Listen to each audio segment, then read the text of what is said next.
Education in this country is problematic, I'd be making an understatement. And we've talked about education in this country. We've talked about education in the big cities in particular. But when you look at the statistics overall, just 7% of students in the United States performed at an advanced math level.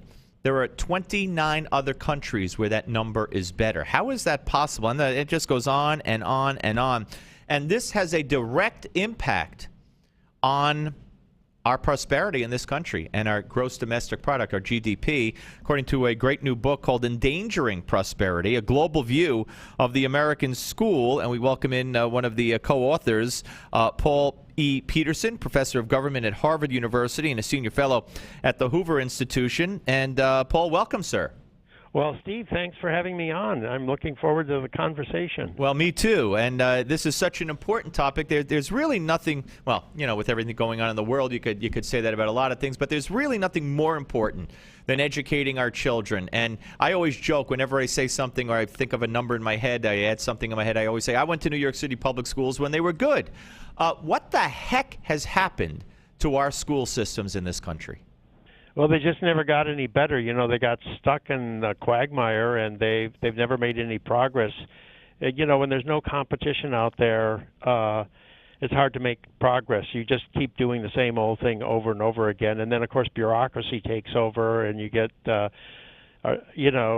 ossified. Yeah, no, absolutely. Okay, so these statistics are horrific, and I sometimes find it hard to believe that that we could be that low on a list of world countries when it comes to math scores, reading scores, science achievement, technical skills, all those kinds of things that you need to survive and flourish in this kind of a global, I hate to say it, but a global economy. Well, everybody knows that the Asian countries are outperforming us when it comes to mathematics, but I wonder how many people realize that twice as high a percentage, about 14% of Canadians are performing at the advanced level. I mean, this is not an issue of the inner city. This is an issue that goes right into the heart of suburbia. Our suburban schools are not teaching our kids up to the highest level, and our neighbors to the north are doing much better. The Germans are, the French are, the English are. I mean, it's all over the world.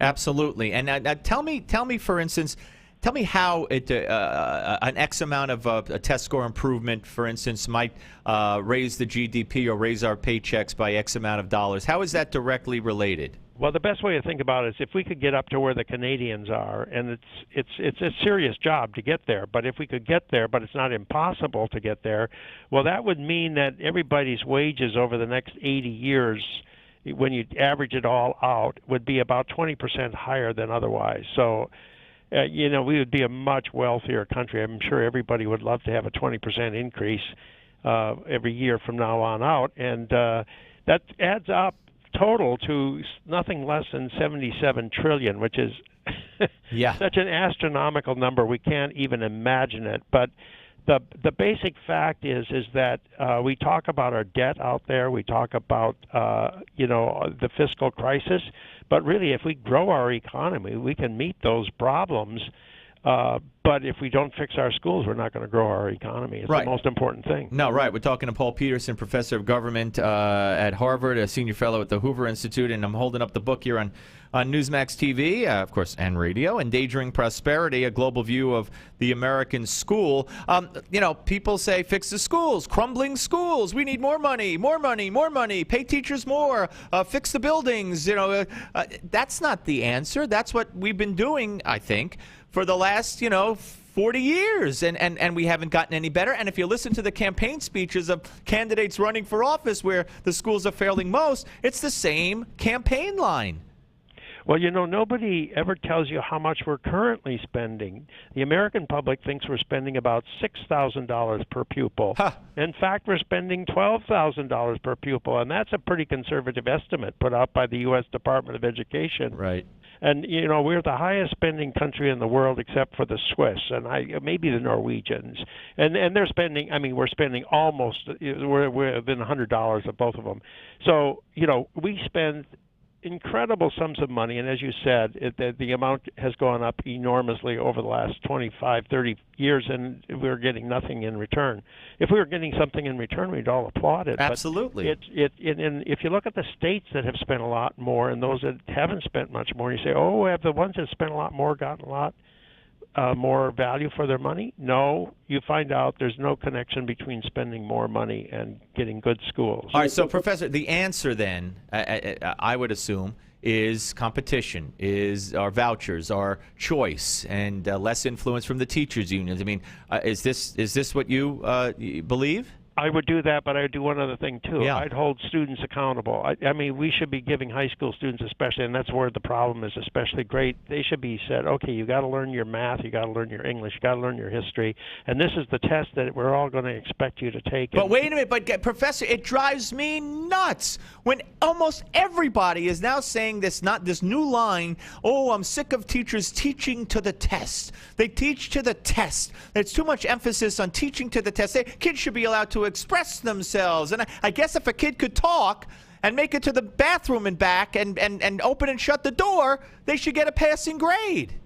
Well, of course, there are good tests and there are bad tests. So I'd like to have good tests. But, a biology course should have a biology test at the end of it, and somebody should be able to take that test and do reasonably well if they're going to graduate from high school. Yep, absolutely. Absolutely. We're getting away from that. There are inherent flaws in standardized tests, and what if a kid doesn't take tests well? All these excuses, and it would be one thing, as you said, is if we were getting better, but we're getting worse. Well, that is the challenge. Really, it is the challenge, and you've identified. If in the absence of competition and in the absence of expecting students to be doing what they're supposed to do, as other countries do. I mean, other countries expect kids to take tests if they're going to finish high school.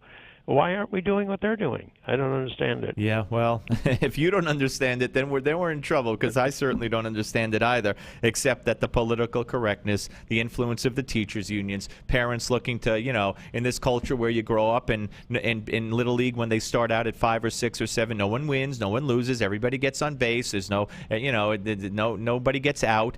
It seems like it continues into our education system, and I think that's part of the problem.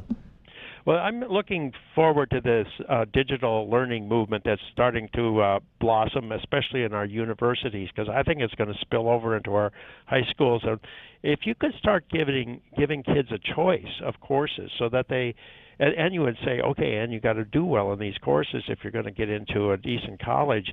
All of a sudden, students might themselves say, you know what, I just as soon take a good course as to sit in this classroom day in and day out. Absolutely, yeah. So I think there's some new possibilities coming down the pike that we can look forward to. Well, listen, this is a book every parent and every teacher and every educator and every concerned citizen needs to pick up and read. Endangering Prosperity, a global view of the American school, and co-author Paul Peterson joins us today. Thank you so much, sir. Pleasure talking to you. Steve, thanks for the call. My pleasure.